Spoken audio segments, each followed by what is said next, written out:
नमस्कार, स्वागत आप सभी का। और आप सभी के साथ एक बार फिर से आरपीएससी के द्वारा पूछे गए पिछले जो भी क्वेश्चन पेपर्स थे उनकी सीरीज में हमने शुरू किया है आरपीएससी ग्रेड 2 2011 का एग्ज़ाम। और जैसे जैसे मैं इस एग्ज़ाम को स्टडी कर रहा हूँ, पता नहीं कितने कंसेप्ट डेवलप हो रहे हैं और ये माइंड में चल रहा है कि किस तरह से उन विद्यार्थियों ने इस पेपर को फेस किया हुआ होगा। इतना डिफिकल्ट क्वेश्चन यहाँ आज की स्लाइड में बेशक कुछ एक कंसेप्ट बेस्ड क्वेश्चन है, अदरवाइज आप सोचेंगे कि उस पेपर के अंदर नरेशन एंड वॉइस चेंज से प्रश्न जो पूछे गए थे वो थियरी बेस्ड पूछे गए थे, यानी आपसे पैसिवाइज नहीं करवा के उसके फीचर्स पूछे गए थे। तो उन सभी के साथ हम आपके साथ हैं। और आप एक बार जो वीडियो शुरू करने से पहले शेयर सब्सक्राइब जरूर कर दें। और एक एक मिनट बहुत इंपॉर्टेंट है इस वीडियो का, इन सभी क्वेश्चंस का। वो विद्यार्थी जिन्होंने पहली बार तैयारी शुरू कर रहे हैं, वो विद्यार्थी जो पिछले एग्जामिनेशन में जो है कहीं ना कहीं थोड़ा बहुत पीछे रह गए, उनके लिए काफ़ी हेल्पफुल रहेंगे ये वीडियोस। आप देखिए जरा। शुरू करते हैं, शेयर सब्सक्राइब कर दीजिएगा जरूर। यहां पर ही वर्ड को पढ़ते हमारे माइंड में आ जाना चाहिए सिंगुलर, और सिंगुलर वर्ड आते ही प्लूरल वर्ब कट कर दो, जो कि नहीं है। एक नज़र आप इसके 4 ऑप्शंस पर डालिए जरा। आप टेंसेज की 12 वर्ब जो है उनको देखिए और उनसे आपको पता चलेगा कि कभी भी लिविंग यानी वर्ब के साथ आईएनजी अकेला किसी भी मेन वर्ब फ्रेज में नहीं आएगा। यानी जैसे सब्जेक्ट के जस्ट बाद में जो वर्ब फ्रेज आएगी वो 12 तरीके से आती है टेंसेज के अकॉर्डिंग, और 12 में कहीं भी आपको लिविंग अकेला मिलेगा ही नहीं वर्ब फ्रेज में। तो ये उत्तर कैसे हो सकता है? नहीं होगा। उसके बाद देखिए हैज, हैड, लिव। अब हैज आके बाद में थर्ड फॉर्म आ गया हैड, तो उसके बाद में लिव का कोई भी रोल नहीं है, वर्ब की फर्स्ट फॉर्म का कोई भी रोल नहीं है। ये भी उत्तर किसी हाल में नहीं बनने वाला। सुने ध्यान से, मैं आपको अभी ये बताऊंगा कि ये क्वेश्चन उठाया कहां से है और कितना डिफिकल्ट क्वेश्चन था, लेकिन इसको बिल्कुल ईजी बना दिया गया। ये कारीगरी की गई है एग्जामिनर के द्वारा कि कंसेप्ट बहुत टेढ़ा उठा लिया लेकिन ऑप्शन सूगले से बना दिए, और इससे क्या हो गया, पेपर आसान हो गया। लेकिन हम चले गए किसी और रास्ते, गलत हो गया। हैड, हैज, ये भी कोई फ्रेज नहीं है। हैड हैज बीन लिविंग, ये भी कोई फ्रेज नहीं है, इसलिए 3 उत्तर कट गए। उत्तर नंबर 2 सही है। हमें ऐसा भी ख्याल रखना, इस बात से सीख लीजिएगा एक पॉइंट, एक बात सीख लीजिएगा कि जरूरी नहीं है आपको हर चीज का नॉलेज होना। आप 4 ऑप्शन से भी सही कर सकते हो। दिया गया प्रश्न जो है 31 नंबर क्वेश्चन जो है, वो क्वेश्चन बिना पढ़े सही हो सकता है। कैसे? अगर आप टेंस की 12 वर्ब जानते हो तो आपको पता चलेगा कि ये 3 जो मैंने क्रॉस लगाए हैं, यानी मैंने जो कट किए हैं, ये तीनों उत्तर बनते ही नहीं कभी। तो बचा उत्तर ही लिव्ड। अब सुनिए, ये क्वेश्चन उठाया गया है प्रेजेंट परफेक्ट कॉन्टिन्यूअस टेंस के जस्ट बाद में, रेनन मार्टिन में, परफेक्ट टेंस में, सॉरी परफेक्ट में, परफेक्ट एस्पेक्ट में, रेनन मार्टिन में। यहां पर दिया हुआ है कि कई बार सिंस 4+ टाइम के साथ क्या है, परफेक्ट का प्रयोग किया जा सकता है। अच्छा, कब किया जा सकता है? अगर आप एक अच्छे स्टूडेंट हैं तो आप इस चीज को आज ढूंढेंगे और जानेंगे। देखिए, मैं 2 परिस्थितियां बताता हूं। देखिए, पहली बात, सिंस 4 के प्लस में अगर टाइम आए तो उसे कहते हैं परफेक्ट कॉन्टिन्यूअस में जाना है, यानी has been ING, had been ING और will shall have been ING, ये 3 वर्ब आएंगे। लेकिन अगर वर्ब स्टेटिव है, अगर वर्ब स्टेटिव है, स्टेटिव का मतलब ऐसी वर्ब आ जाए 4 ऑप्शन में जिनके साथ आईएनजी नहीं लगता, तो हम सेम एस्पेक्ट का परफेक्ट वाला सेलेक्ट करेंगे। जैसे हैज हैव बीन की जगह हैज हैव बीन आईएनजी की जगह has have third form, had been ING की जगह हैड थर्ड फॉर्म, और will shall have been ING की तरह will shall have third form. यानी परफेक्ट कंटिन्यूअस की जगह परफेक्ट को प्रेफर करेंगे। ठीक है। दूसरा, जब सूटेबल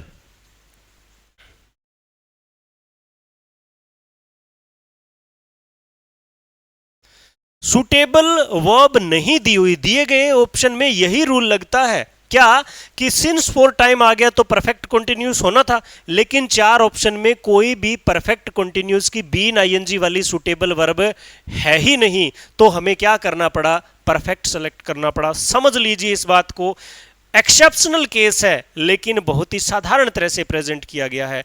इस बात से, इस प्रश्न से सीखने को क्या मिलता है कि कई बार हमें इतने बड़े एफर्ट नहीं करने पड़ते जितने एग्जाम के जो प्रश्न की शक्ल पर देखने को मिलते हैं, है ना। ये प्रश्न मीनिंग बेस है, लेकिन हम इसके ऑप्शन के अकॉर्डिंग करेंगे, इसको 4 ऑप्शन के अकॉर्डिंग करना है, 4 ऑप्शन की स्टडी करना जरूरी है। आगे आसान पेपर है, आसान क्वेश्चन है। इफ आ जाए तो 3 रूल बनते हैं। अगर इधर इफ के साथ वर्ब फर्स्ट है तो will shell first, verb second है तो वुड फर्स्ट, और हेड थर्ड फॉर्म है, हेड थर्ड फॉर्म है तो आप क्या करेंगे, वुड हैव थर्ड फॉर्म करेंगे। ये आपको पता होना चाहिए, मैं बोला हूं वैसे लिख लीजिएगा। अब देखो, शुड हैव, ठीक है, शुड हैव का मतलब पास्ट हो गया कि नहीं हो गया, शुड मैंने कहा था प्रेजेंट एंड पास्ट। अब देखो विल शैल नहीं है ना, इसका मतलब ये नहीं हो सकता, ठीक है। वुड हैव के बाद में थर्ड फॉर्म है, इसका मतलब ये नहीं हो सकता। बचा कौन सा, वर्ब की सेकंड फॉर्म वाला। अब देखो हैड भी नहीं होगा, वुड भी नहीं होगा और शुड भी नहीं होगा, बचा वर, इसका बी आंसर है। कारण क्या है, इधर शुड हैव है, यानी शुड के बाद में वर्ब की फर्स्ट फॉर्म है, तो यहां विल शैल तो नहीं है, वुड नहीं है, लेकिन वुड के जैसा शुड है, जैसे विल का पास्ट वुड है उसी तरह से ये शैल का पास्ट शुड है, तो यहां पर शुड आ गया, तो यहां पर वर्ब की सेकंड फॉर्म आएगी। आसान प्रश्न है, मीनिंग बेस्ड प्रश्न नहीं है, स्ट्रक्चर बेस्ड है। मैंने स्ट्रक्चर के अकॉर्डिंग तो किया है। इफ, वंस अगेन इफ आ गया, यही आसान क्वेश्चन थे इस पेपर के, यही आसान थे। बाकी कल की स्लाइड में भयंकर तरह से हम जो है वो कंसेप्ट पढ़ने वाले हैं, शायद टाइम ज्यादा लगे। If I attended, if I attended, अब वर्ब की थर्ड फॉर्म हो गया। तो देखिए जरा, यहां पर आते ही सवाल का हल मिल गया। कैसे, वर्ब की फर्स्ट फॉर्म इफ के साथ क्या आती है, वर्ब फर्स्ट, वर्ब सेकंड और head third form. Head third form पहले ही आ गया, वुड हैव थर्ड फॉर्म यहां पड़ा है, तो यही उत्तर होगा। एक कंसेप्ट और बता देता हूं मैं आपको, इफ क्लोज में कभी भी मॉडल शुड के अलावा कोई लगेगा ही नहीं, रेनन मार्टिन के अकॉर्डिंग। वैसे एक्सेप्शनल केसेस अलग बात होती है, हमारे पेपर के अकॉर्डिंग इफ के सेंस में अगर मॉडल भरना है इफ के साथ तो शुड भरा जाएगा बहुत कम बार, if you should see him, otherwise कोई भी मॉडल नहीं आएगा। तो इस बात से प्रश्न तो सही हो गया, वुड और शुड तो आएंगे ही नहीं, वुड और शुड आएंगे नहीं। क्यों, क्योंकि शुड हैव थर्ड फॉर्म, ऐसा नहीं आएगा, शुड एडवाइज के सेंस में आएगा वो, ठीक है। और बचा हैव और हैड, तो इधर वुड आ गया तो इधर पास्ट आना है, हैड उत्तर रहेगा। आसान है। दिस टॉर्च स्पेस 3 बैटरीज, भयंकर कंसेप्ट है भाई साहब, भयंकर कंसेप्ट है। देखिए दिस टॉर्च यानी सब्जेक्ट पैसिव है इसका और वर्ब एक्टिव भरा रहे हैं। 3 बैटरीज, अपने क्या कहेंगे कि इस टॉर्च में 3 सेल लगते, 3 बैटरीज लगती है, ठीक है। और देखिए, अब देखो, is holding, the torch is holding, the torch is holding, torch जो है पकड़े हुए है, नहीं, इज होल्डिंग नहीं आएगा। होल्ड तो किसी हाल में नहीं आएगा, क्यों, क्योंकि ये सिंगुलर है और होल्ड प्लूरल है। होल्डेड, ये तो कोई बनती नहीं थर्ड फॉर्म, ठीक है। होल्ड हेल्ड के सेंस में आएगा। अब देखो बचा इज होल्डिंग, ये भी नहीं उत्तर होगा, बचागा होल्ड्स, यानी जैसे the apple taste sweet, the sofa feel soft, the rose smell sweet, उसी तरह का है the torch holds the 3 batteries, उसी तरह का है। पॉसिव पैसिव में जो सेंटेंस बनते हैं ना, उस तरह का है, वो सेम नहीं है, ठीक है। आसान नहीं है ये। अब आगे देखिए जरा, कितना घुमा के देखा है। Your English has improved, has improved. अब देखो, इन 2010, अचानक 2010 में इंप्रूव हो गई है, इन 2010 पास्ट है ना, तो वर्ब की सेकंड फॉर्म आनी थी, यहां पर क्या है, प्रेजेंट परफेक्ट है, पहला उत्तर नहीं आएगा। दूसरा देखिए, अब हमें चलना है एफटी वुड की तरफ। वाक्य में हैज एव थर्ड फॉर्म आ गया और वाक्य में सिंस भी आ गया है 4 ऑप्शन में। अब देखिए जरा, आप एफटी वुड में जाएंगे ना, तो आप सिंस क्लोज के बारे में टेंस में पढ़ेंगे, टेंस का चैप्टर है, वहां पर पढ़ेंगे कि वाक्य में एक तरफ क्या होता है, प्रेजेंट होता है, क्या होता है, प्रेजेंट, और प्रेजेंट में क्या होता है, हैज, हैव और वर्ब थर्ड, और उसके अलावा क्या होता है, बी फॉर्म होती है, क्या होती है, बी फॉर्म। और बीच में क्या आ जाएगा, बीच में क्या आ जाएगा, सिंस आ जाएगा, बीच में क्या आएगा, सिंस, सिंस आ जाएगा, और इधर वर्ब की सेकंड फॉर्म आएगी। ये स्ट्रक्चर बेस्ड क्वेश्चन है भाई, स्ट्रक्चर बेस है, हमेशा यही होगा कि सिंस जब कनेक्टिव बनेगा और टाइम को बताएगा, ये दो बातें, सिंस अगर कनेक्टिव है और टाइम को बताए तो इधर प्रेजेंट उधर पास्ट, प्रेजेंट में इधर हैज है थर्ड फॉर्म ये मिला, तो अब आपको पास्ट देखना है, ठीक है, पास्ट देखना है, स्टार्टेड पास्ट है, वुड कुड दोनों ही नहीं है, वर्ब की सेकंड फॉर्म, तो इसका उत्तर क्या हो जाएगा बताओ जरा आप लोग, बताओ, 2 नंबर उत्तर हो जाएगा। क्यों? क्योंकि since she started teaching you, started teaching you. अब देखो टीचिंग यू सब में है, सिंस सब में है, सी, अब देखो स्टार्टेड वुड बी और would be, could be teaching तो होता ही नहीं, वुड बी टीचिंग नहीं, नहीं बिल्कुल बिल्कुल सही है, विल बी टीचिंग ऐसे हो सकता है, लेकिन यही वर्ब इसका उत्तर यही बनेगा, उत्तर यही बनेगा। क्यों? स्ट्रक्चर देखिए, एफटी वुड में आप पढ़ सकते हो उसको, ठीक है, टेंसेज में। उसके बाद आई सो माई पेरेंट्स, अब देखो सिंस 4 आया हुआ है, पहला 4 टाइम, 4 सिंस 4 टाइम ये आया हुआ है, और आपको पता है अगर सिंस 4 टाइम आएगा वाक्य में, सिंस 4 टाइम आएगा तो has have been ING, had been ING, will shall have been ING ये आएगा, और इनके अलावा परफेक्ट वाले आ सकते हैं, यस और नॉट। और यहां पर क्या है, ठीक है, आई सो वर्ब की सेकंड फॉर्म है, तो ये भी नहीं, ये भी नहीं, ये भी नहीं, 4 days एगो, एगो पास्ट है। देखो कितना शानदार क्वेश्चन बना, ये मीनिंग बेस है, मैं बता रहा हूं आपको, समझना पड़ेगा। वर्ब की सेकंड फॉर्म के साथ एगो लगता है, सुनो ध्यान से, दुनियादारी कहती है, एग्जामिनेशन ये कहते हैं, एग्जामिनर्स ये पूछते हैं कि एगो को देख के सेकंड फॉर्म भरना है, एगो को देखकर सेकंड फॉर्म भरना है, लेकिन ये क्वेश्चन कह रहा है कि सेकंड फॉर्म को देखकर एगो भरो भाई साहब, क्या बात है, बड़े ही खुशी होती है ऐसे प्रश्न देखकर, है ना, वेरी वेरी गुड, शानदार। इसे कहते हैं एग्जाम, इसे कहते हैं एग्जाम भाई साहब, इसे कहते हैं एग्जाम। समझिए इस बात को कि वर्ब की सेकंड फॉर्म को देखकर वर्ब एडवर्ब वाला भरा दिया इन्होंने, क्या बात है, क्या बात है, शानदार। आगे देखिए, I went to the court because, because connective आ गया, आई शो कोज नोटिस। अब देखो आई वेंट वर्ब की सेकंड फॉर्म है ना, तो प्रेजेंट वाले काट दो, नहीं होंगे उत्तर, 99% नहीं होने वाले, 99% नहीं होने।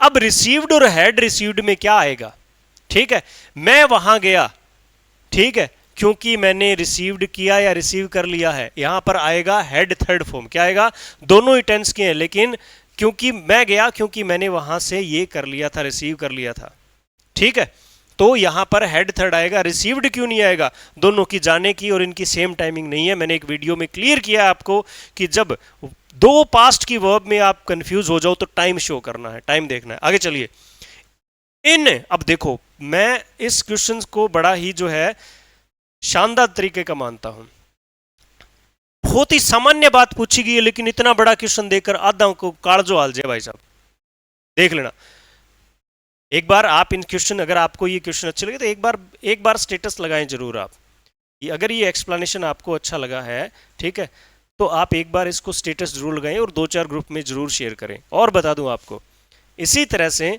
विभिन्न कोर्सेज के जो है सिलेबस को, विभिन्न कोर्सेज का सिलेबस करवाया जा रहा है हमारी एप्लीकेशन पे, डाउनलोड करिए, विजिट करिए, नोट्स आपको मिल जाएंगे, अच्छे से पढ़िए, सफलता निश्चित है।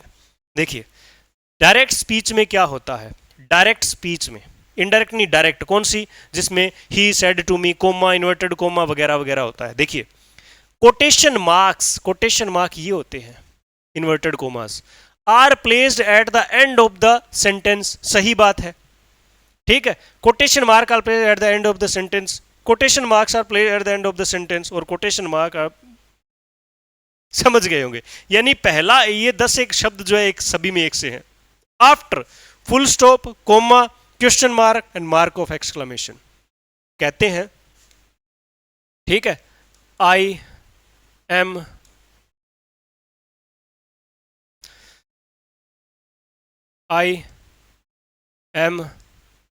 योर फ्रेंड, हमने कहां लगाया है, ठीक है, हमने कहां लगाया है, कोटेशन मार्क आर प्लेस्ड, यानी पहले और बाद में, quotation mark eight the end of the sentence, sentence में लगाया, आफ्टर यानी बाद में, फुल स्टॉप, क्या मैंने फुल स्टॉप के बाद लगाया, यस सही है ये बात, तो फुल स्टॉप तो यहां भी है, दोनों एक हो गए, लेकिन कोमा, ठीक है, क्वेश्चन मार्क और मार्क ऑफ एक्सक्लेमेशन। अब देखिए, व्हाट डू यू वोंट। एक तो मैंने ये लगा दिया, एक मैंने ये लगा दिया। अब कौन सा सही है? ऊपर वाला सही है, यानी क्वेश्चन मार्क के भी बाद में लगाते हैं। और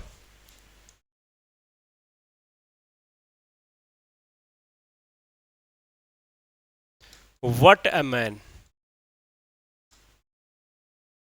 अब मैंने कहां लगाया है ना, साइन ऑफ एक्सक्लेमेशन के बाद में। तो कितनी सामान्य बात है कि इन्वर्टेड कोमा लास्ट वाला कहां लगाना है, भी सेंटेंस पूरा होने के बाद लगाना है।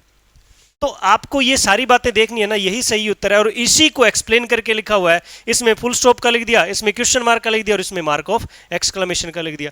यही तीन बातें एक में कर दी तो सही कौन सा होना है भाई? एक बात सुनिए, ये क्वेश्चन मैं बताऊं, लिख लीजिएगा इस बात को, ये क्वेश्चन रीजनिंग का है। जिसकी रीजनिंग काम कर गई ना वो इस क्वेश्चन को जीत जाएगा, जिसकी रीजनिंग काम कर गई वो जीत जाएगा। कैसे भी? एक ऑप्शन नंबर एक को डिफाइन करके लिखा हुआ है, अब कोई अगर ये करेगा तो इसमें क्या गलती है? समझिए इस बात को भाई, समझिए। शानदार क्वेश्चन, बहुत ही बढ़िया क्वेश्चन, बहुत ही शानदार। ठीक है, she will feel better in the morning, transform into interrogative. Interrogative बनाना है 1 2 3 4 सारों में। देख लेना, अगर इंटेरोगेटिव में पूछा तो पहले साइन चेक करो ये वाले है कि नहीं है, सही है कि नहीं है। देखो अब विल है ना तो विल ही आएगा, वुड और वुड नहीं आएगा भाई साहब, दोनों ही नहीं आएंगे उत्तर। Will she feel better in the morning, will she be feeling, she के बाद में बी कभी नहीं आता, बी उत्तर है इसका। ना हिंदी बनानी ना कुछ और करना। ट्रांसफॉर्मेशन के 1 2 वीडियो मैंने पहले भी डाले हैं, आप देख सकते हो। मैं इस तरह से इसको, हम इस तरह से इसको पढ़ते हैं कि ना तो ज़्यादा बर्डन लेनी ना ज़्यादा टेंशन लेनी, बस हमारे प्रश्न सही होने चाहिए। और मैं बताऊंगा आपको प्रश्न सही होंगे। These are the question which takes a lot of time, time consuming है, लेकिन हमें कैसे करने हैं? शानदार तरीके से करने हैं। मैं आपका समय बचा के दिखाऊंगा इनमें, ठीक है। उसके बाद देखिए 40वां क्वेश्चन, आज का लास्ट क्वेश्चन, फिर बाद में और पढ़ेंगे, ठीक है। Those women speaks German, add a tag question. अब टैग क्वेश्चन, अब सुनो ध्यान से, इस क्वेश्चन की खास बात यह है कि ये टॉपिक हमारे सिलेबस में नहीं है, ये एक अलग टॉपिक बनता है वैसे टैग क्वेश्चन का। आज हम टैग क्वेश्चन पढ़ेंगे, इस तरह से कहते हैं टीचर्स। लेकिन यहां प्रश्न आ गया, प्रश्न आ गया है यहां पर, किताबों में अलग चैप्टर मिलता है इसका, लेकिन सिलेबस में नहीं डिफाइन किया, लेकिन आया हुआ प्रश्न है, ठीक है। दोज वुमेन स्पीक जर्मन, अब यहीं देखना है, दोज वुमेन है, डिड क्यों आया भाई? स्पीक वर्ब की फर्स्ट फॉर्म है तो, ठीक है। अब ये वाक्य सकारात्मक है तो ये नकारात्मक बनेगा, तो ये उत्तर नहीं बनेगा, 2 कट गए। तीसरा डिड दे आएगा कि डिड देम आएगा? डिड देम नहीं आएगा, उत्तर बचा 3 नंबर। बहुत ही बढ़िया प्रश्न थे, शानदार प्रश्न थे, ठीक है। सुकून देने वाले प्रश्न थे, समझदारी वाले प्रश्न थे, समझने वाले प्रश्न थे। ऐसे ही प्रश्नों को आगे भी बढ़ा करते रहेंगे। 2011 का एग्जाम है, ध्यान से समझ लेना इसको। इससे डिफिकल्ट क्वेश्चन नहीं आया, इससे डिफिकल्ट क्वेश्चन नहीं मिले कभी भी। कल के वीडियो में बहुत ही शानदार प्रश्न मिलेंगे आपको, आगे भी लेंगे। धन्यवाद, शेयर सब्सक्राइब जरूर कर देंगे।